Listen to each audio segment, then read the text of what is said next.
Vasudevaya Dhimahi Tano Vishnu Prachodayate Om. Again.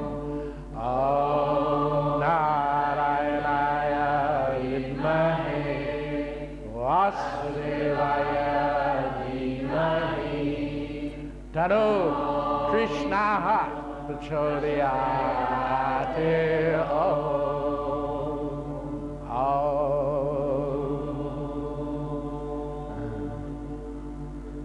Please sit.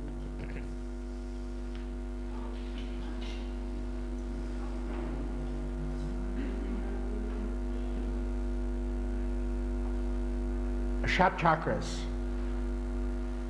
a term used for the first 6 chakras along the spine. Most of the literature on the subject of chakras is taken from some early Sanskrit and Bengali works that have been codified into some meaningful material. However, most of the teachings, particularly the mystical side of the Tantra and the meaning of the chakras and the actual activation and control of the chakras, is in a system traditional in this part of the world called Karna Parampara. This literally means the teachers from the higher level have taught through the ear, from the mouth of the guru through the ear. Karna, the ear. Para param, from above. Para param. Param paryai, the line of gurus. And in the line of gurus to which I belong, we were instructed that we should never write down the kriyas on this particular subject.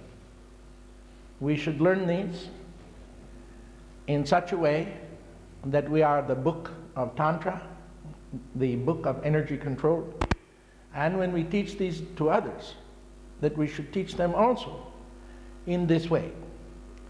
But of course there are always rule breakers. And the rule breakers are not always bad guys. One of the rule breakers in the 16th century was Swami Purnananda Brighu. According to tradition, he was initiated as a Saraswati. Purnananda Saraswati. But the Saraswatis are not generally interested in the subject of Tantra. They are Vedantins. And so someplace along the line, Purnananda Brighu emerges out of the life of Purnananda Saraswati. Who Purnananda Saraswati is, we haven't the slightest notion. Apparently he took sannyas very early in his life. He was very highly educated. The quality of his Sanskrit is superb. His Bengali is extra superb. And he did write some works in the Prakriti, in Hindi as well, but not as good. Nowadays, the Hindi works attributed to Purnananda are translations from the Sanskrit into the vernacular Prakriti Hindi.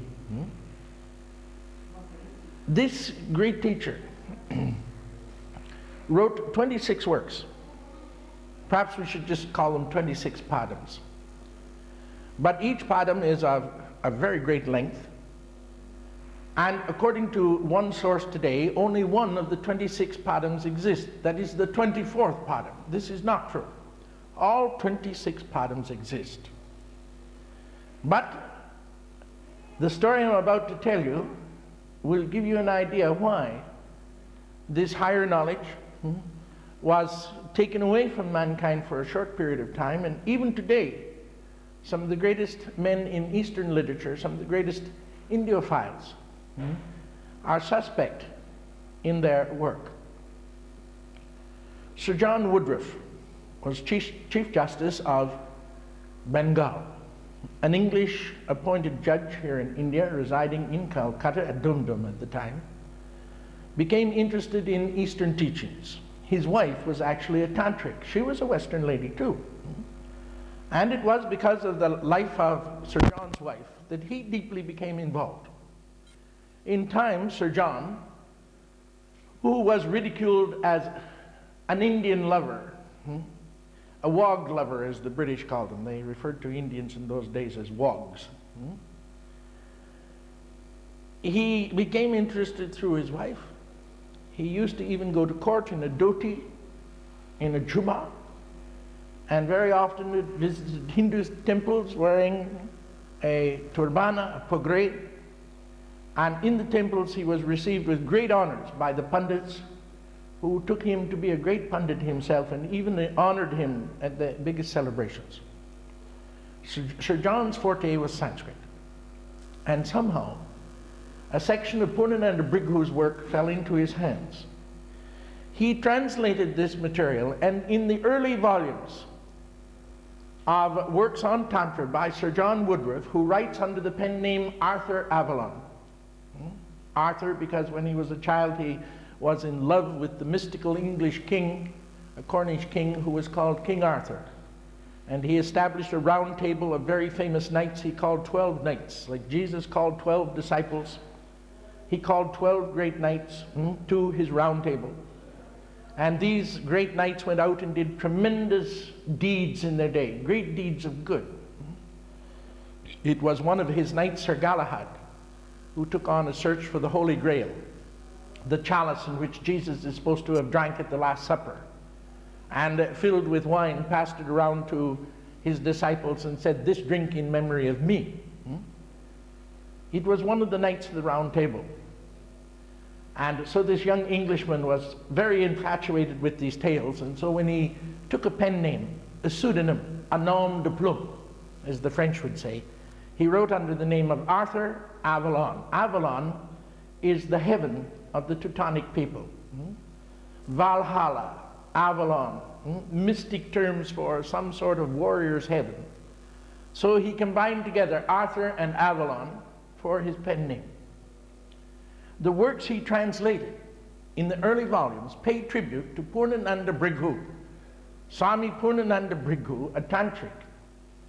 But in the later volumes that have come out, no mention at all is made of Swamiji.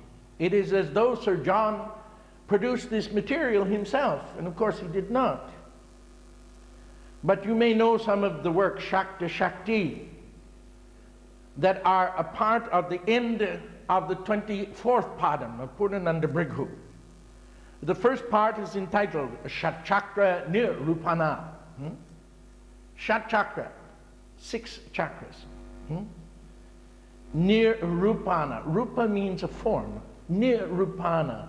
Those centers which are nirupa, they are formless. Nirupam is another term for chakra.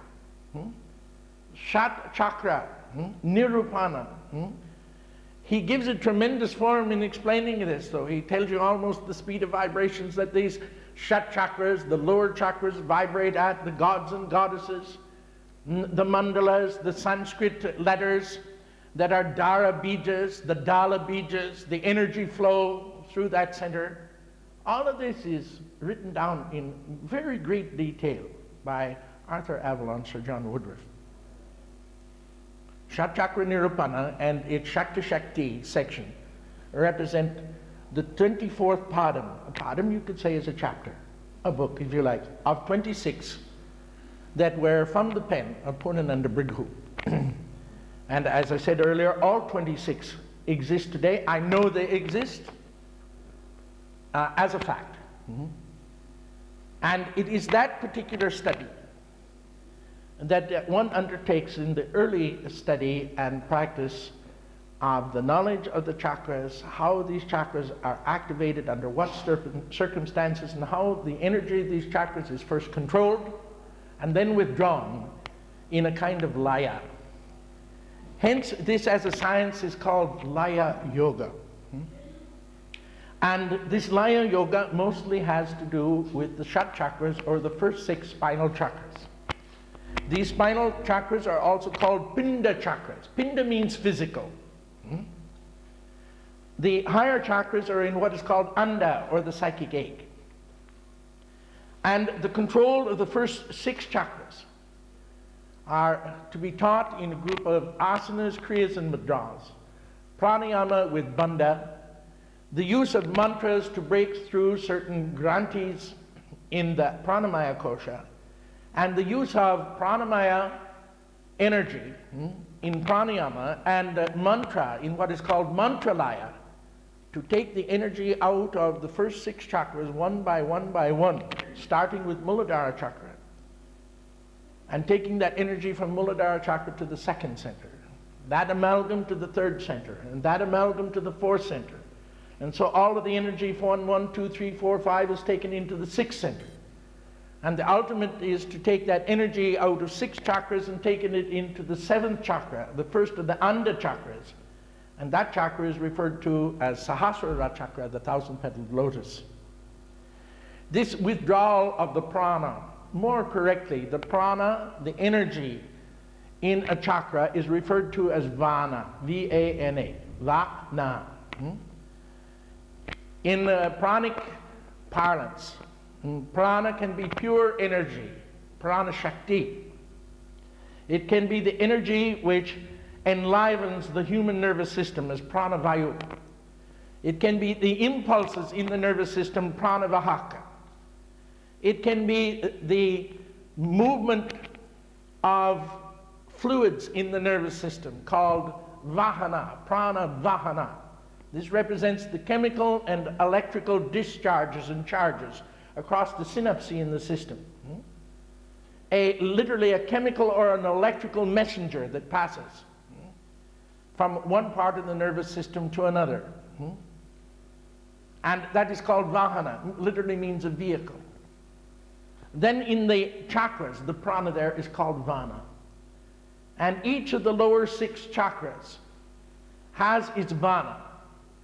And chakra by chakra, from the 1st chakra to the 2nd, 1st and 2nd to the 3rd, and so on, this vana must be raised, must be lifted or withdrawn. And that is the subject of Laya Yoga. Laya Yoga means to regroup energy, to draw back, Laya Pralaya. This universe, when it is manifested, is termed the day of Brahman. When that day of Brahman and the night of Brahman are completed, an equal period of time into billions of years, a pralaya takes place and the universe withdraws within itself. Pralaya. The experience in the body is called laya, when the prana in the form of vana is drawn back. Now when you draw back that prana, you negate it. Negation in Sanskrit, near. So nirvana. Now you've all heard the term nirvana. To the Buddhist, this means an extinction of the ego. To yogi, this means the extinction and the removal of the vana or the prana in a particular chakra. It means the taking up of that prana through the inner canal, the Shushum Nadi, and into the corpus callosum and above the corpus callosum in the brain, into that nervous center in the 7th center, which is called the coronal plexus, the crown. And this crown is like a giant lotus blossom above the head. It is said it is made up of 1,000 petals. You know, in the Western countries, your kings wear crowns. The English have very famous crowns, and these crowns come up and outwards, and they are decorated with beautiful jewels. In the East, though, the original crown was turned down, like a downturned lotus over the head. And only the emperors wore a crown which moved upwards. The emperors were supposed to be enlightened men as well. Rajarishis, the Chakravartis of the past, were not just earthly kings. Witness, for instance, Janaka, father of Janaki, the wife of Lord Rama. She is called Sita also. King Janaka was an enlightened man. And when he wore his crown, it was an open lotus crown. It is called a lotus crown. And here in India, in ages past, the king sat on a peacock throne, literally a throne with the tails like affair of the peacocks. And that throne disappeared from India years ago. It ended up in Iran. And its last use was by the Shah and Shahs of Iran.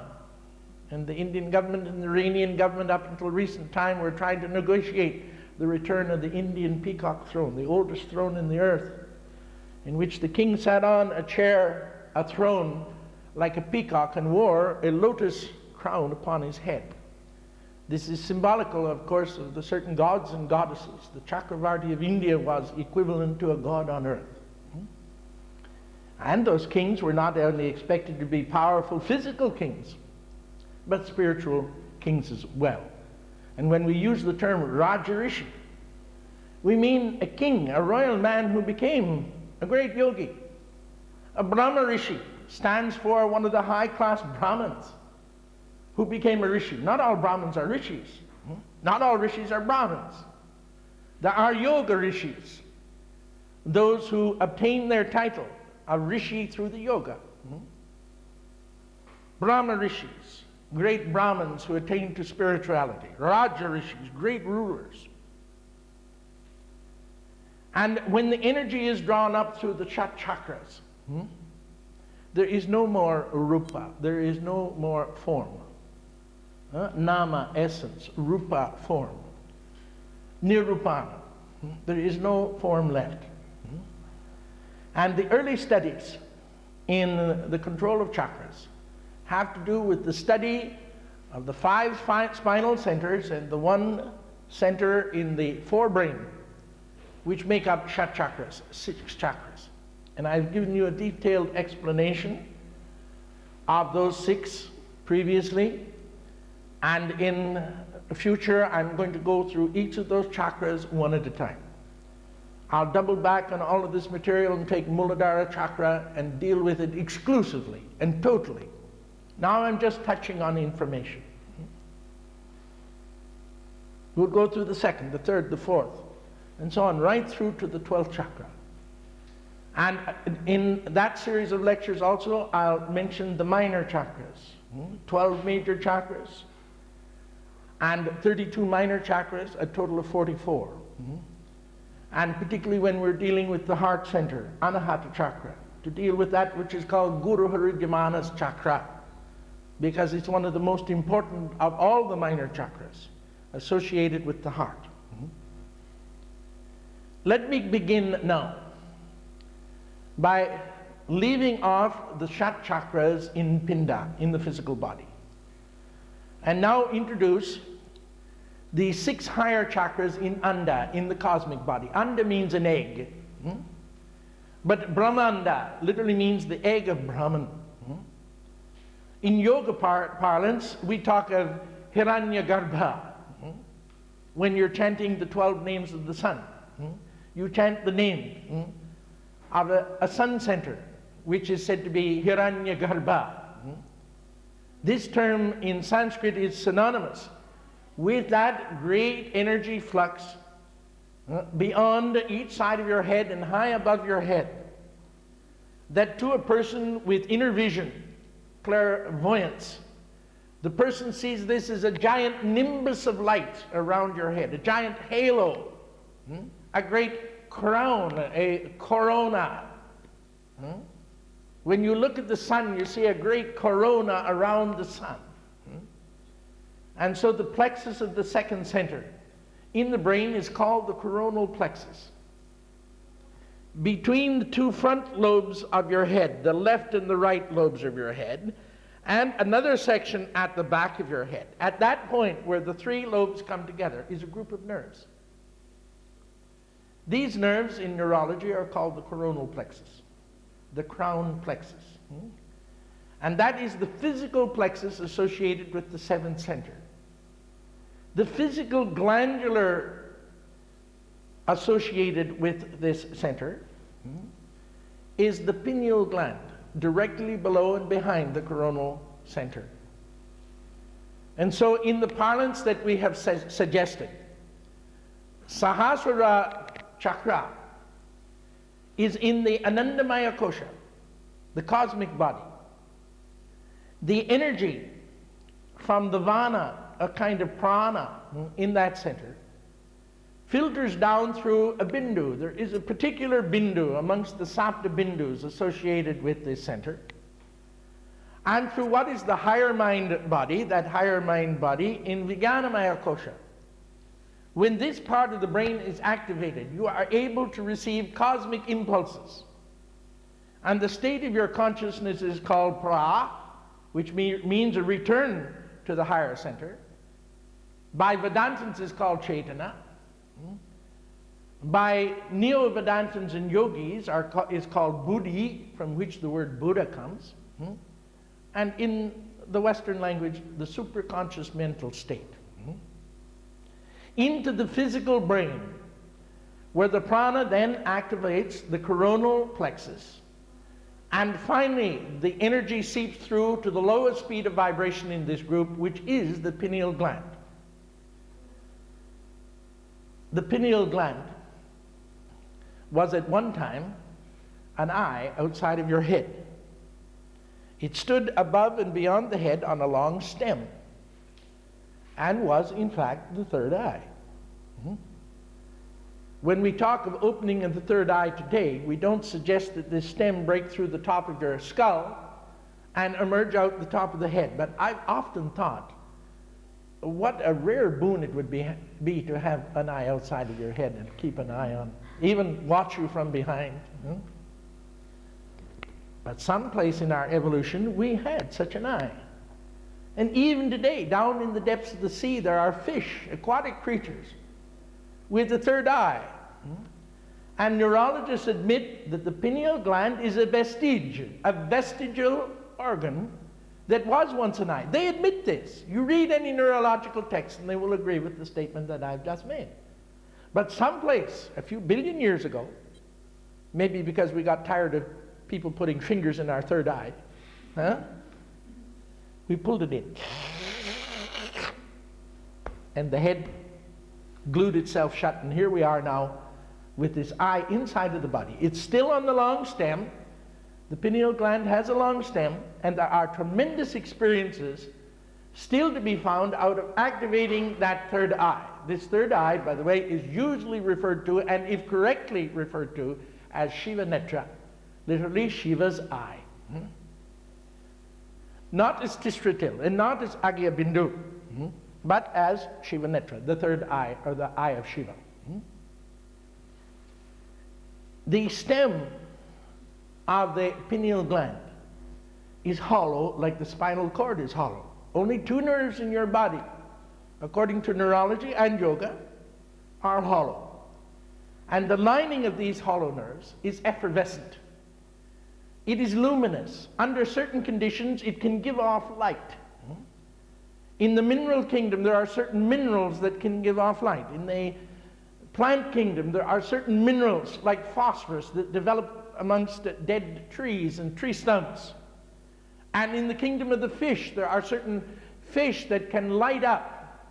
Also bugs, we've all seen the firefly, the glowworm, that is able to charge certain tissue in its body and it glows, it gives a light. According to science, no human, no animal is able to do that, but this is not true. There was a time when we did. And the lining of the pineal stem, which is called Murdini Nadi, Murdini, M-U-R-D-I-N-I, Murdini Nadi, is capable under certain yogic situations of giving off light, incredible light. In fact, your whole mind's eye will fill with such a light that virtually blinds you. If you're sitting in bright sunlight and you open your eyes, you can hardly stand the light inside. The sun outside is nothing in relationship to this inner light. It is called a white light meditation if it becomes a meditation, rather than a meditation if it just happens once or once in a while. It is simply called a white light experience. When a juice, a hormone, an autocoid, an autoacid is produced in the pineal gland, this juice pervades, actually moves through the tissue of the pineal gland. It drips down into the hollow opening of the stem of the pineal gland, Murdini Nadi, and this light is actually produced. A similar phenomenon is found along the spinal cord. When soma, that is the Sanskrit name for one of two juices, red and white soma, when the red soma drips down from the pineal gland, pervades tissue at the top of the spinal cord, at the foramen of Magendi, or Magendi, if you prefer. I don't know which term is correct. Greeks say Magendi, I hear Italians say Magendi. What is it in the Latin? Anyway, I was raised in an English school which calls it the foramen, the opening of Magendi. I've heard Magendi also. This juice drips down inside of your hollow spinal cord, if your spinal cord is hollow. Unfortunately, most of you have it filled with crap, filled with snuff, the same juice that fills up your nose, phlegm. Although in Sanskrit the word phlegm is not used, in fact a very, very dirty word. And perhaps the second dirtiest word in Sanskrit is used, kleshma. Kleshma. Now, kleshma means the filthy material that you find inside of the male penis, inside of the glands of the penis. The filthy juice that has corrupted itself from the Bartholomew glands of the vagina of a woman, that terrible smelling stuff, that's called kleshma. And that your spinal cord, the hollow spinal cord, is filled with that filth. Kleshma. If that is there, nothing can happen. Even if you could activate the gland, although our yogis say in the mouth to ear teachings that it's not possible for a person who has the canalis centralis plugged up, it's not possible for that person to activate the pineal gland. That the pineal gland is activated by a reflex activity, a reflexogenic activity that flows up through the spinal canal, excites the pineal gland, produces a juice which then comes down, and it produces another experience over and over, action and reaction over and over, until a gigantic unipolar energy moves. This unipolar energy is termed Kundalini Shakti, although Kundalini is enough. Kundali Shakti is the proper term. If you want to shorten Kundali Shakti to Kundalini, do so. But don't put Shakti afterwards, because Kundalini means Shakti. Kundali Shakti or Kanda Shakti becomes Kundalini. The Kundalini arises. And by now the energy has built up and up and up and up until it doesn't stop. It goes completely out through the higher nadis and through the higher chakras. And a person is liberated, he becomes a jivana mukta, and then in the physical state. If he dies in that state, he does not take on a body again. He is relieved from the rounds of births and rebirths, the samsara. He no longer is caught up in that wheel of life after life again. Now, this 1,000-petaled lotus chakra could make up our entire study if we wanted it to do so, because we have more information on this one center than we do have on the other 11 chakras all put together. But this information is very difficult to understand unless you are experiencing the energy phenomenon in your own body. In fact, it is so difficult to understand that even some of our wisest men do not understand it. I mentioned, for instance, translating some of the ancient Sanskrit works on this subject into any other language. And Sir John Woodruff, as far as I know, was the first, as Arthur Avalon, to translate some of this material into English. And he does a wonderful job, by the way, for a scholar, but a terrible job for a yogi. Because there are certain symbols used in the Sanskrit which are not letters. They are symbols for certain Shakti movement in the body. Or they are symbols for certain mantras to be made, or the withdrawal of energy in the body. And these symbols look deceptively like Sanskrit. Look, if I wanted to make some symbols in the English language, most of these symbols are going to look something like the English alphabet or the English ciphers. In fact, I may put a cipher and an alphabetical letter together, Maybe the number 4 and on the back of it a D, and join 4 and D together. And this 4 and D are to represent some mystic experience in which 4 Ds are used. But a translator comes along, he says 4D and says he's made a mistake, cuts it up and translates it as 4 Ds. Now this is what has happened in the translation of many of the ancient works.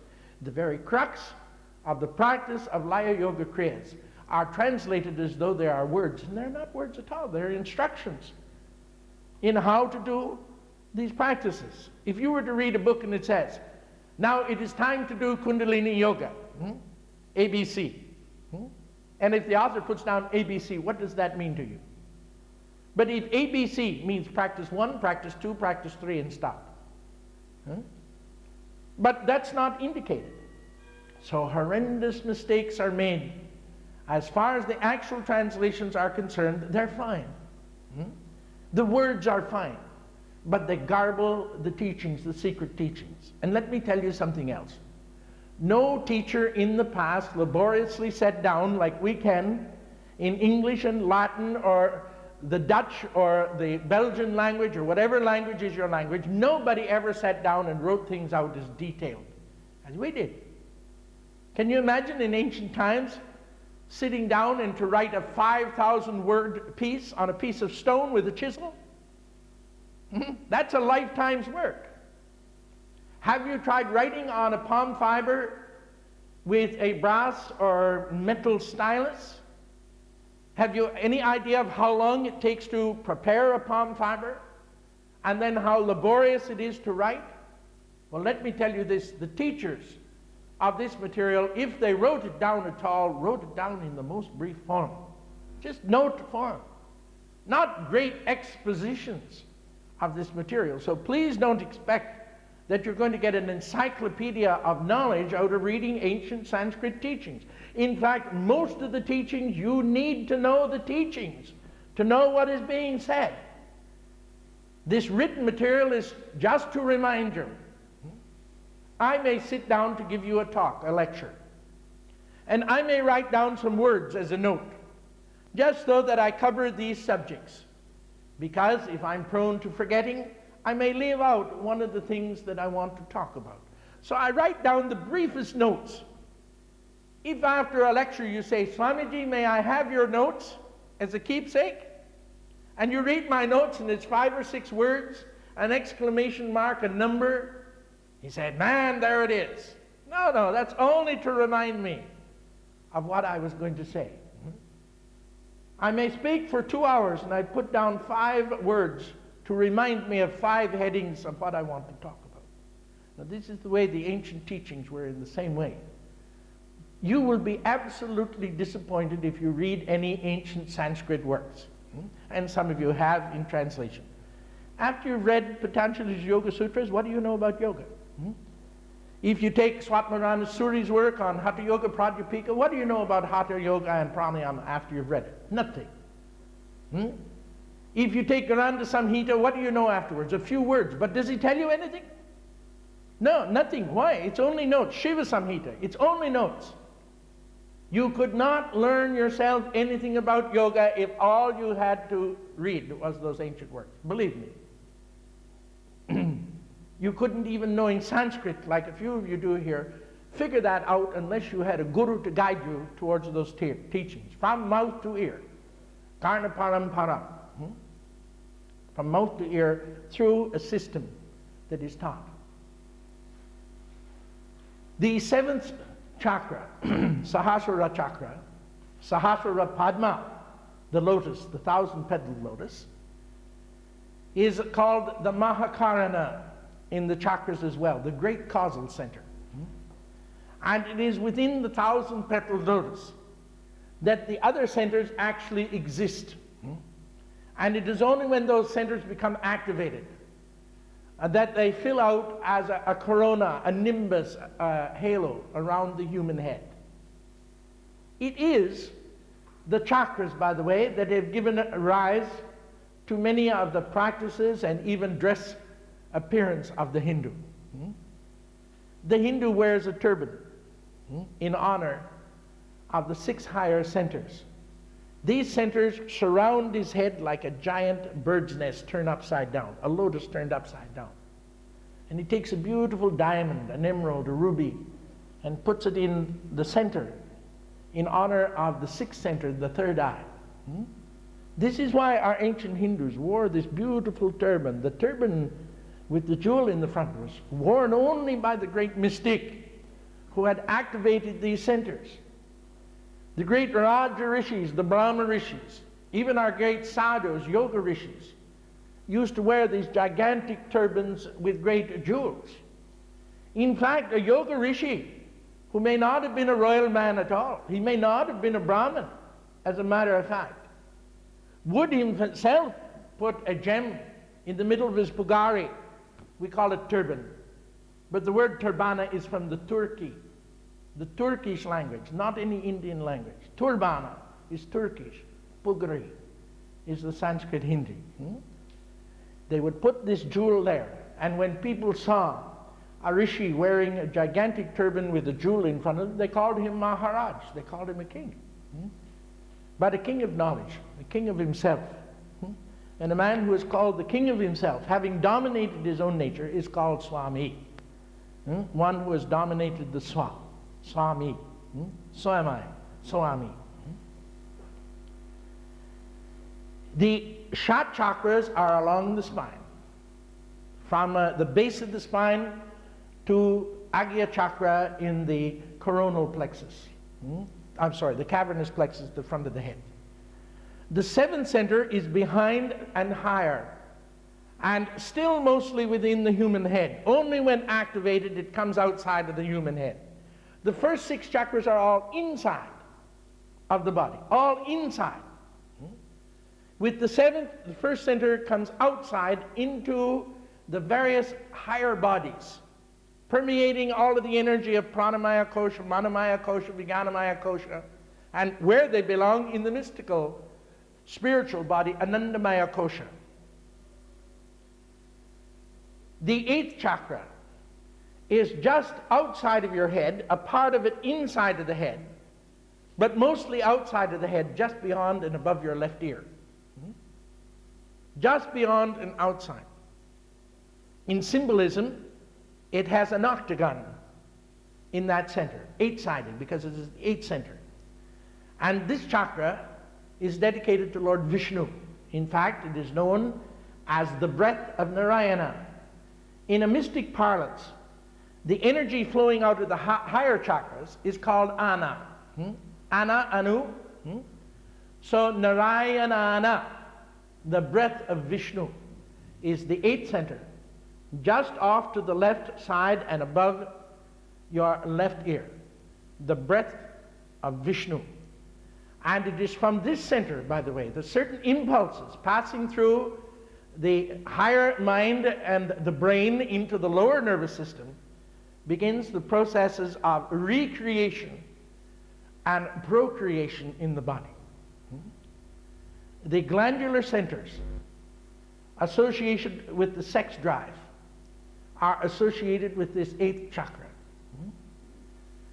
There is an impulse that must come off this center through the physical brain to activate certain functions of the pineal gland and the pituitary gland at a lower level.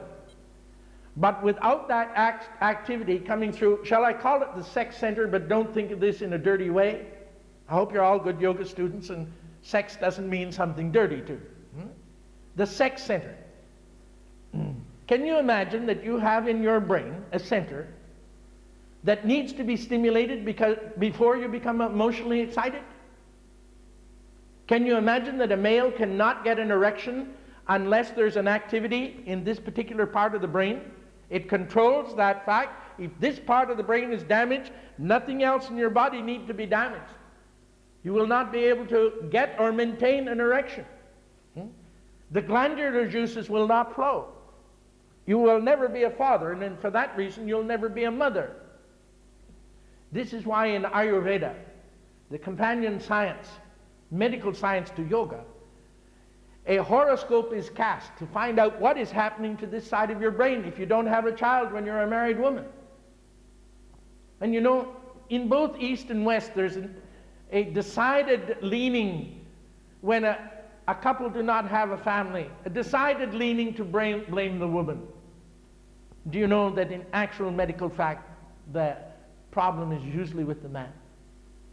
It's the same old macho thing as you Latin-speaking people say, the man dominates the whole situation. 3 out of 4 times when there is no children in the family, it is the problem of the male, and it is a brain problem. Damage to the sex center in the brain. And in the case of a woman, although there are many problems with her physical organs, again, that center must be active in the brain. It is the center of Vishnu. It is Vishnu who reincarnates in every issue. You know, we puny egotists run around saying, I am the mother, I am the father, although we men don't really know. You know, women know they've had a baby, but men don't really know. They have to believe their wife. But a woman says, this is my baby. The father says, this is my son.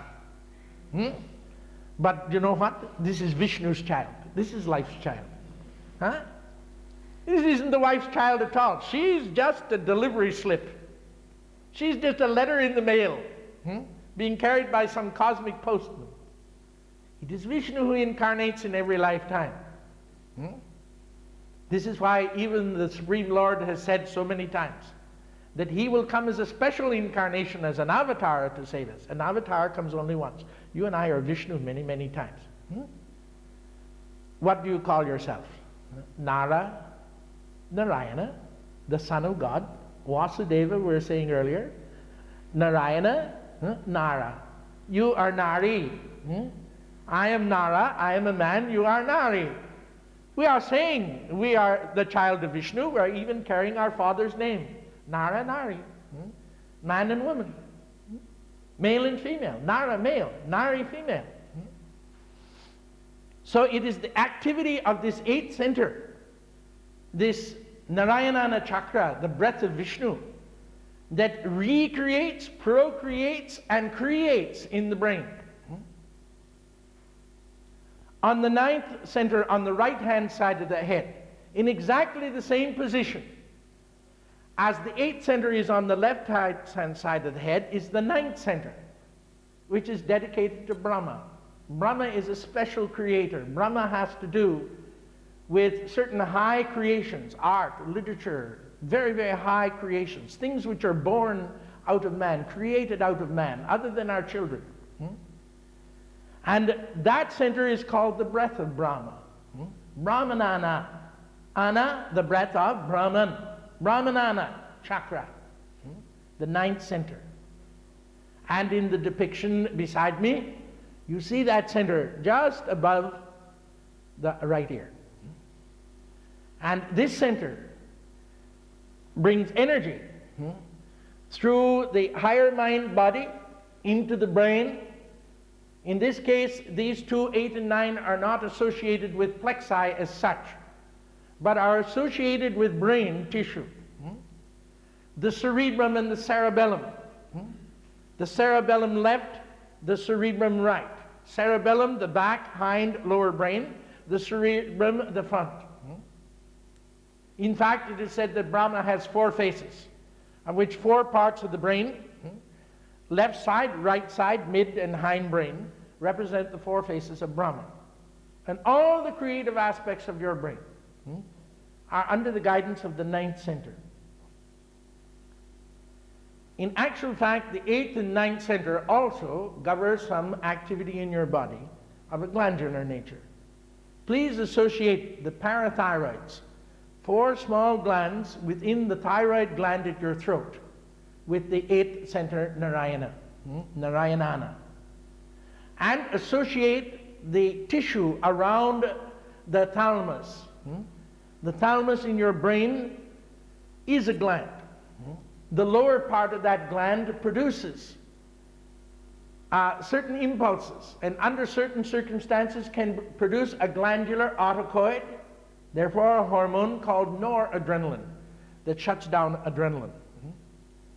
And when I talk about granthis, I want to tell you something very special about this gland, which is about the size of the end of your thumb, oval in shape, about the size of a ripe Italian olive, you know an olive? In your brain, which has an upper part which is referred to as the hypothalamus, and a lower part which is called the hypothalamus.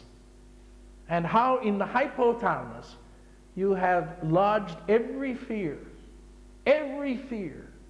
of every incarnation, in every form that you have been in this ancient part of the brain, a part of the brain that is associated with the limbic system, the so-called reptilian brain. When the half cell from your father and the half cell come together from your mother at conception, they begin to roll into a chain of cells. And this chain of cells in a few hours looks like an English question mark. And the upper part becomes your brain in its various parts, and the stem of the question mark becomes your spinal cord. And on each side of this question mark-like arrangement, cells grow until you have three blastulae. And the middle one is your brain and spinal cord. The one that grows over to this and grows over the brain and the spine is your skeletal structure. And the one that grows over this becomes your organs, your heart, your lungs, and all of the rest of them. And suddenly you have the three parts of a body. But the most ancient part of your body is made up of the original half cell from your mother and the half cell from your father, which produced the limbic brain. Now, not only does this part of your brain contain everything that happened to your father and mother in their lifetime, but their father and mother, and their father and mother, and their father. How far are you going to go? You have every fear in your body of your phylum. Phylum, a Latin word, which means a division. In India, phylum is called gotra. So when I go into the temple, when you go into the temple, when Bhatt came to do the puja the other day, I said, Mr. Bhatt, the priest has asked you your name, but you please give him your phylum. You please give your gotra. So he gave the gotra immediately. And immediately the Pandit started mantras for that gotra, because he knows something about this boy now.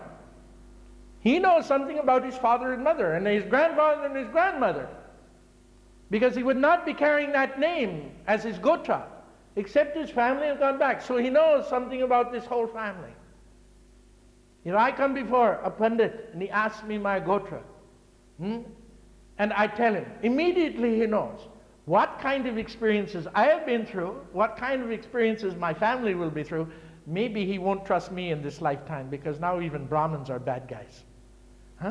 But he will know that if my father and mother were both Brahmins, they were not living bad lives. So certain experiences didn't happen to them. And he would know my grandfather and grandmother on both sides, and grandfathers and grandmothers on both sides. So the puja is done according to this gotra. He knows immediately that certain memories are going to be in your mind. Now what if I tell the Pandit, sir, I'm a fisherman. I'm a fisherman. He gives the name of a fisherman. I am a fisherman. Immediately the Pandit says, oh, this fellow has all sorts of bad experiences, from sharks, wind at sea, storms, had to swim for his life, fights, brawls, drinking, banditry, piracy at sea. He knows all of these things are going to be tied up in my brain as soon as I tell him who I am. When I tell him my name, he knows whether I'm generations of meat eater, drug addict, drunkard. He knows immediately, so he starts his puja accordingly. But listen, in that part of your brain, in the lower thalamus, you contain every experience when you were an animal. Do you remember when you were an animal? Many, many times you've been animals. When you were a bird, do you remember when you were a bird?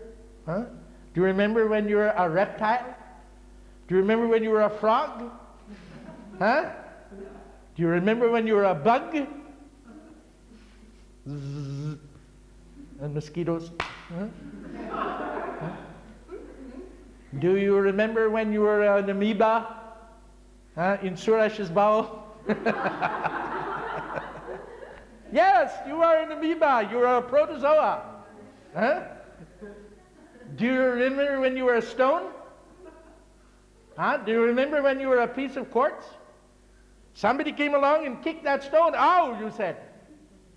That is still in your hypothalamus. Every single fear that you've ever had in your life, in a non-sentient state, in a sentient state, and now in a conscious state, is locked up in your hypothalamus. Is there any wonder when you trigger off the reptilian brain, the person is, what are you doing? I'm acting like a snake or a frog.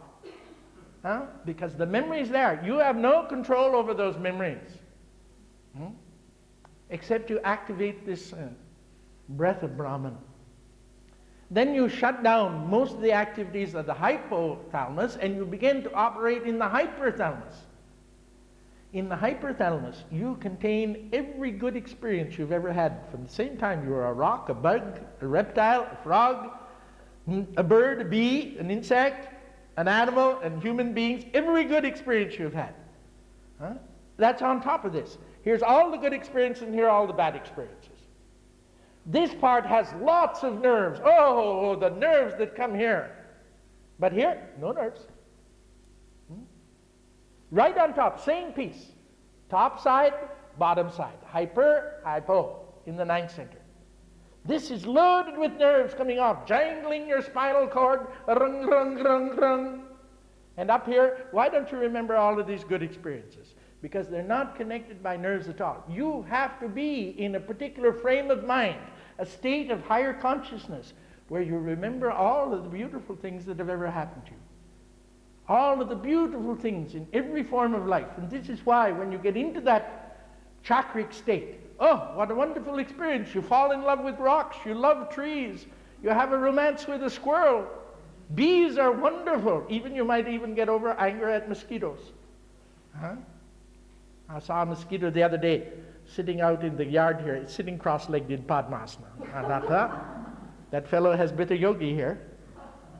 Those of you who feel badly about mosquitoes biting you, can you imagine that fellow has to sit for years in Padmasana to get out of that state for biting you?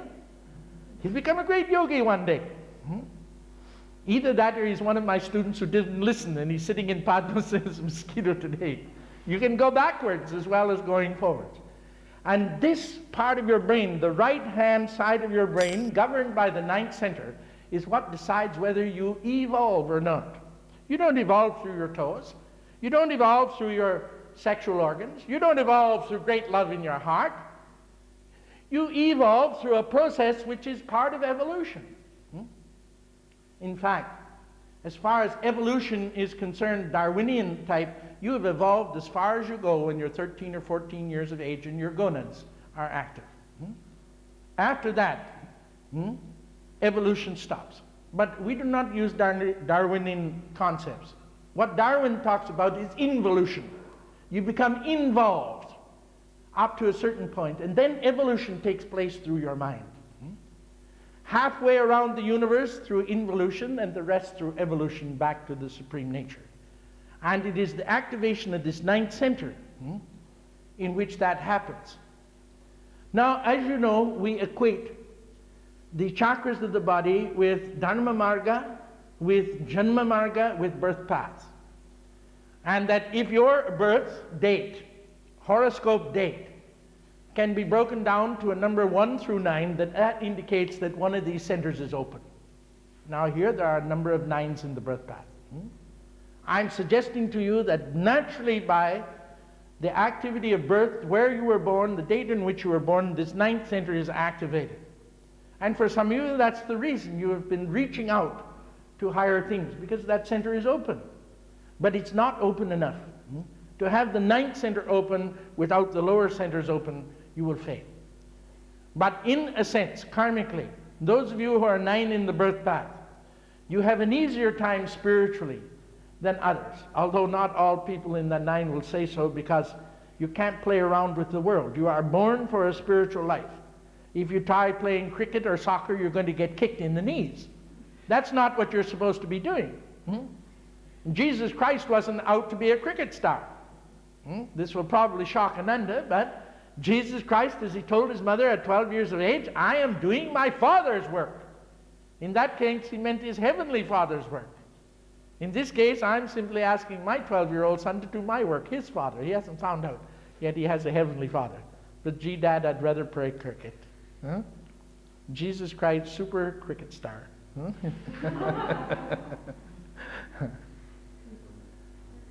These 9 chakras that we've just talked about are all a part of the analytical process and the part that can be devised, divinized, and so on through yantra. And through which the use of mantra Laya is the major way by which the energies are safely aroused, controlled, and raised in Laya Yoga Kriyas, so-called Kundalini Yoga. Today you hear people talk about Kundalini Yoga, it's a lot of nonsense. Kundalini Yoga is Laya Yoga. Laya Yoga involves the study of the chakras. It's not something that somebody does for you. You don't hire a pundit to study the chakras for you. My pundit can sit for the rest of his life chanting Kundalini mantras. You are not going to be brought into that state at all by what the pundit does. In fact, the pundit may not even be brought into that state unless he's directing the energy. Above the 7th, 8th, and 9th center are 3 more centers. The 10th is directly above the head. The 11th is above the head and off to the left side, and the 12th just above the right side of the head. The 10th is actually a little higher than 11 and 12. These 2 centers on each side are actually higher in speed of vibration than the 10th center. But when you leave your body, it is through Daswandara, Dwara, Dwara, Dhara, a gate. And Dasha, Daswan means 10. Through the 10th gate, when we leave the body, in yogic parlance. This 10th center is called Trikuti chakra, literally a pyramid. Trikuti, 3 angles. Trianga, triangle. Trikutis. A kuti, a kutir, means a little house, a yogic kutir. A little place to live that the yogis live in, a kutir. And at the top of your house, your physical body, there is a 3-sided kutir, Trikuti chakra. The very peak of that chakra is Trikuti Bindu. In the talk I'll give you on the Bindus, I'll remind you that I have mentioned this Trikuti Bindu now. This Trikuti energy, by the way, is much in vogue this day and age. Many people are studying the power of the pyramid, the shape of the pyramid, and how energy congregates into a circle and into a square, and how certain energies are created in a pyramid. Now this is the Trikuti in which you sit. And what is said popularly about a triangle and its energy flow is agreeable in yogic parlance. Except we don't believe in just sitting around in a triangle, but understanding that there is a triangular energy in Trikuti chakra. You don't have to make that, it's there. Living in a Buckminster Fuller dome, you're already doing this. Your skull is the best Buckminster Fuller dome ever designed. But you know there's an American architect who designed all sorts of geodesic domes. The B. Fuller dome. You're already living in a B. Fuller dome. That's called your skull, Kapala. And the energies which Fuller says are available in that geodesic dome are available in your skull when you don't have a lot of garbage in it. You've got to clear out the brain to do this. This 10th center is also called Kali chakra. And when I'm giving you a talk on this center, you will see that a depiction of a blood-red, bloody-mouthed Kali fits this center. You try and escape through this center and Kali will get you. The great, terrible Kali. Now, do you know the job of Kali? Do you know the job of Kali? She is the great celestial midwife. She puts you back into womb after womb after womb. Kali means time. The destroyer of time. It is Kali that puts you back womb after womb, life after life, to be born over and over again. What is the energy that is at work in samsara? Samsara means wheel of birth. What is the energy?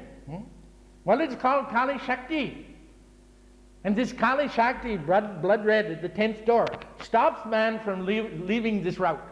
Sends him out through the nose, the mouth, or out through the anus when you die. And you're born again into different bodies. One school says, if you leave your body via your nose at death, you're created again as a human being. You go out through your mouth, you come as an animal, even some of the lower forms of animals. You go out through your anus, you come as a worm, a bug, an amoeba, in Suresh's bowels. No, you see, can you imagine? He's trying to get rid of all that stuff, and that's part of life too.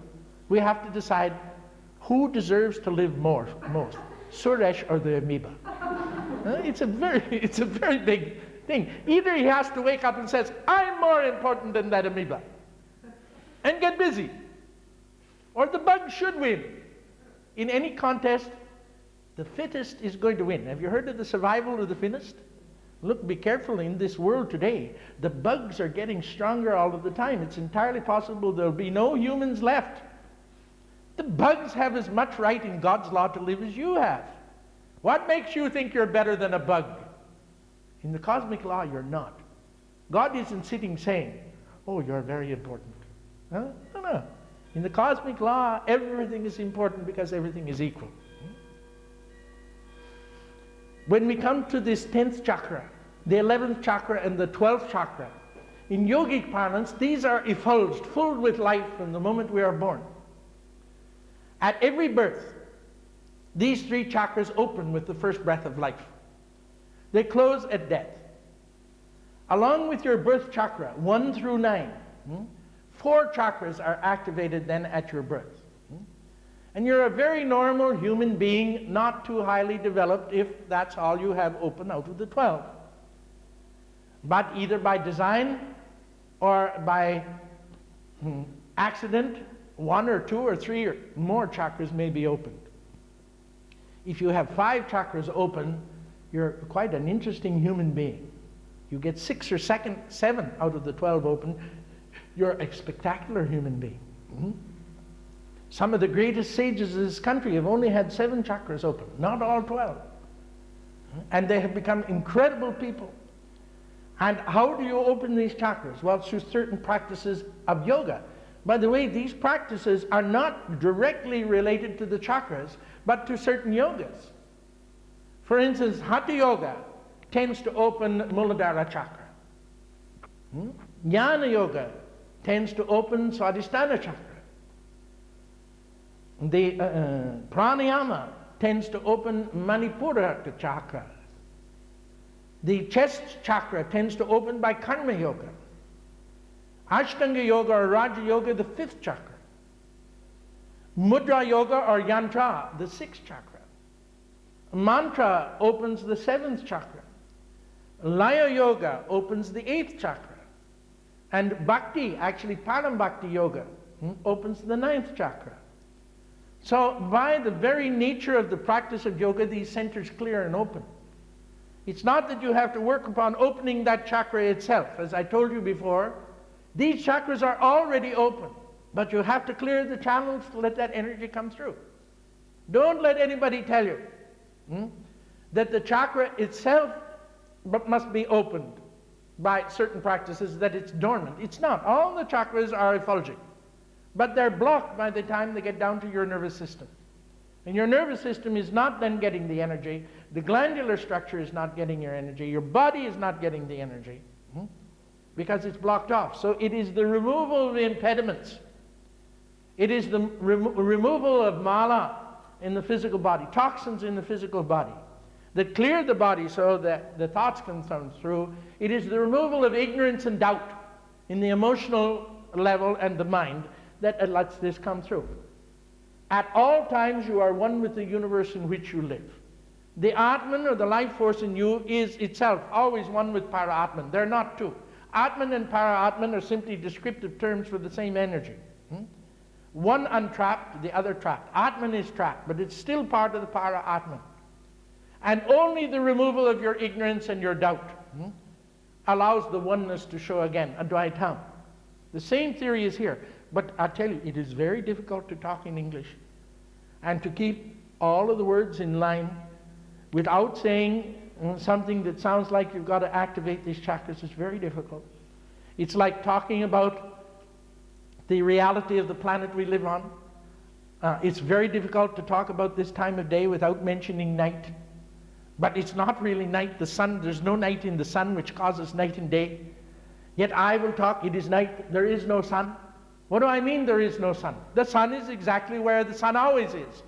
It's this planet that is turning on its axis. And now the planet is in the way of the sun, and so I see darkness. How difficult it is to talk in this vein though, because we are raised to talk in such negative terms. There is no sun, it is dark. There is no chakra, it is not a light, it is shut down.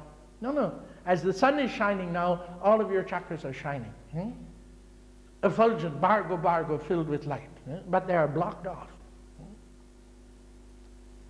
The 10th chakra, Trikuti chakra. The 11th is called Swaminana. Swami with ana breath. Swamanana. E is dropped for Swamana, the breath of the master.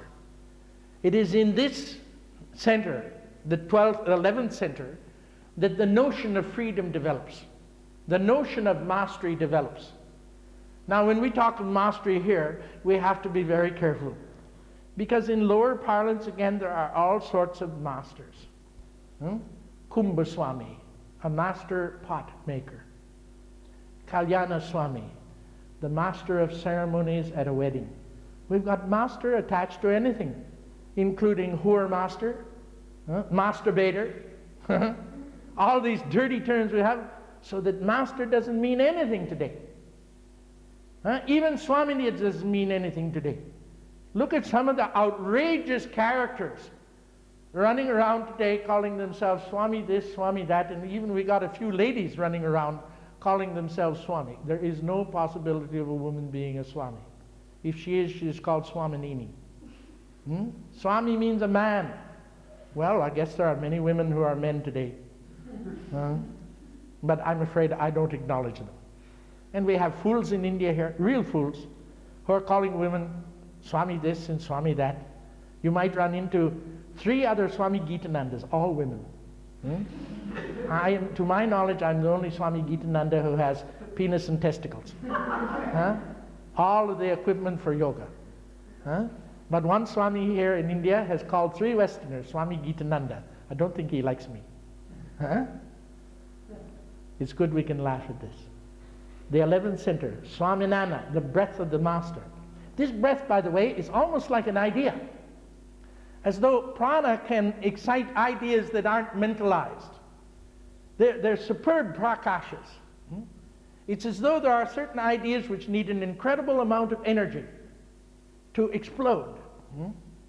And this breath of the master is something like that. It is the real notion that mastery is possible. And that, of course, is closely related from the left-hand side to the 12th center, which is called mokshana. Moksha and ana, the breath of freedom. That karma, which is associated with moksha, the state that you are working towards.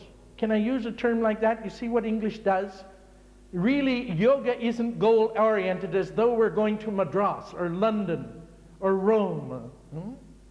But in fact, in yoga, all roads lead to nirvana. All roads lead to moksha. But it's not goal-oriented. I'll promise you this. If you want nothing but moksha and you don't know what moksha is, you won't get it. Because you don't get something that you don't know what it is. You don't get something from nothing. Something comes from something. You don't get something from nothing. If you don't know what moksha is, you don't get moksha. So there is a high energy frequency in Mokshana chakra, the 12th chakra, which in this tremendous energy coming out of Anandamaya kosha, you become aware. This awareness is not through the buddhi. This awareness is not through the manas. This awareness is not through any part of your brain. This is a psychic awareness which is higher than physical feeling, higher than mental feelings. And this gives rise to a very interesting phenomenon. In the physical world, the sensate world, the vibration of hearing is a fairly low speed of vibration. For human ears, 16 cycles to 32,800. Most stop off at about 28,600. A speed of vibration which moves at the speed of sound, 729 miles per hour at sea level. Sound travels faster in the upper regions than it does below, at sea level, 729 miles per hour. Sight is above this. Seeing is a very, very high speed of vibration. You see at the speed of light. A very, very high speed of vibration. Below these two, way down here, are the most gross sensations of touch and pressure, feeling. So feeling, sound, light. When you get into the higher chakras, this is reversed. The first experience is a light experience. Jyoti. So many people in meditation, they have a light meditation, bright lights. The next higher experience is Shabda or Nada, sound. It's higher than light. But still higher than these two is the spiritual feelings that are aroused. Feeling in the higher chakras is the highest speed of vibration. Completely the reverse. And one evening when we're talking about the nadis, I'll explain or give you some parallels so you can understand this. But this is why when experience, can I use such a word? Experience begins to come through the mokshana kriya, it is a sensation of feeling. But now it's not a feeling that is coming sensately. Because it's very, very high. It's not the usual feeling. Down here, my nervous system, my tactile pressure nervous system, my sensory system is at work. Because this is a low speed of vibration. My ears come second, my eyes come third. But in the higher realm, my eyes are the lowest, my ears are the next, and feeling is the highest. Now, how do we describe a speed of vibration which is so high that it doesn't permeate your mind, your intellect, or your consciousness, nor touch your body through the nervous system? How do we explain it? Because in our English language there are no words to explain it. This is why so many concepts have to remain in the original Sanskrit, because the languages that we use in Europe do not contain words. And to try and take words and make a picture out of this is very, very difficult. And why, by far and large, all of these terms are left into the Sanskrit. They're not translated into the English, although we can give you a transliteration and a meaning into the English. But let me tell you this, sometimes if you make the transliteration, you are disappointed. You take some of the beautiful Sanskrit poetry and learn it in Sanskrit. Oh, man, what an experience. And then you translate it into English. You say, is that what it means? Oh, I thought this was something wonderful. Well, it is in its own language. But it doesn't become wonderful when it's put into something else. Each of these chakras, I'm going to take an evening to discuss with you in full.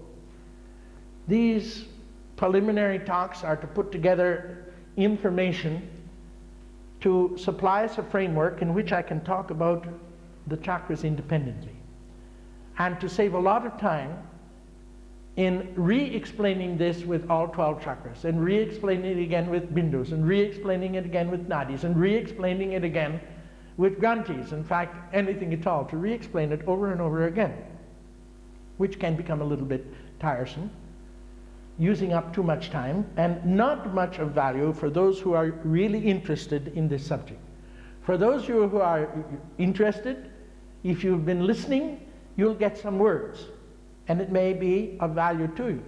For some of you who are listening at a higher level, you may be getting something which is higher than others are getting, because I'm certain that I'm saying at least 2 or 3 things at the same time.